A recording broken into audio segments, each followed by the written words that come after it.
Hey, how's it going, pop-up campers? Welcome back to It's Papa, and where we talk about everything pop-up camper related. So in this video, it's going to be a super short, simple how-to video on how to run your pop-up camper refrigerator, specifically a Dometic 3-way refrigerator. Now, I've seen some misinformation on YouTube videos regarding these refrigerators, so definitely stick around. We'll show you the proper way.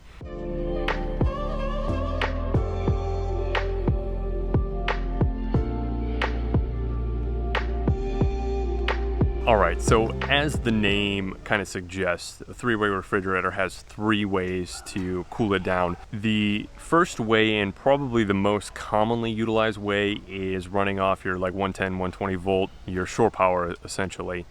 And that's as simple as flipping a switch. The second most common way, especially perhaps if you're boondocking or you don't have that shore power, that electrical hookup, you're probably going to be running your refrigerator off of propane. And the third way is generally only utilized as a means of keeping your refrigerator cold in between probably your house and your camping site. So let's say you want to pre-cool your refrigerator at home on your 110 volt. You put in your refrigerated items, but then you want to keep it cold while you're traveling to your campsite. Then you're going to switch it over to your 12 volt system, which utilizes your 12 volt battery, your onboard 12 volt battery, to kind of maintain that temperature for your pop-up camper until you can get your campsite and once again either use that 110 volt or propane. Alright guys, so if you're going to be using that 110 volt, make sure your 30 amp plug is plugged into your shore power there, and you should be good to go. And once you're plugged in, you can come over to your refrigerator cover here, turn these guys perpendicular to each other, and then you can just pull out this cover. Once again, if you're using that 110 volt, 120 volt, I guess, means of cooling down your refrigerator, you're just gonna come over to the switch, and right here, up here, it says 120 volts, and you're just gonna simply flip that on. Now, let's say you're doing this at home, and then you want to, of course, switch over to your 12 volt system once you're hooked up to your car. You're gonna go ahead, turn off your 120, and flip on your 12 volt, which will draw off that battery, and then of course your battery will continue to recharge via your vehicle if you have a 7-way plug. Now, let's say you're boondocking or don't have access, of course, to a shore power or whatnot. The first step in this process is going to be to turn on your propane. Now, I definitely recommend turning this on prior to pulling out your bed.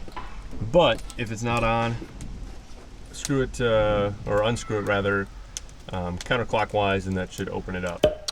You're going to come over to this side of the control panel, turn your knob right here from off to high, hold down that plug, and then press this electrical actuator. You could actually kind of hear that ignite. So the best way to determine if your propane lit on your refrigerator is to come over to this little kind of door here, and what you're going to do is you're going to take a look inside and see if there's a little blue flame, and you might actually be able to hear it as well. Now, I can tell you for a fact that that did not light the first time, so you're going to keep trying to light it until it lights and that blue flame stays on. And there we have it. So I don't know, a good dozen times or so it lit up. Now if you're really having problems lighting your the propane part of your 3-way refrigerator, try priming the gas lines utilizing your stove to get that kind of flowing a little bit easier. So what I've always heard with these 3-way refrigerators is that you kind of have 3 different temperatures that you're going to achieve on these 3 different modes. Battery is going to be cool. Your 110 volt or 120 volt is going to be cooler or colder. And finally, your propane is actually going to be your, I don't know, coldest means of refrigerating your refrigerator. Now, one important note on these is that you only want to utilize one method of cooling it down at a time. You should never have both of the switches on. You should never have one of the switches on while trying to run the propane or anything like that. I think I saw in one video where they were recommending you had the 12 volt switched on in order to get the gas method of cooling the refrigerator to work as well. You don't need that one on as well, so either both of those are off and you're using propane, or one or the other is on. As simple as that. And one final tip regarding your three-way refrigerator: if you find that it's not turning on or getting cool, definitely make sure that your pop-up camper is level, or as close to level as you can get it.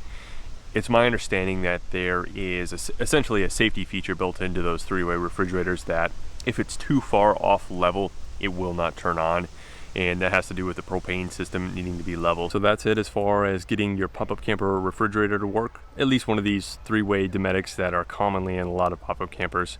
So hopefully we see you in the next video. If not, hopefully we see you out there camping.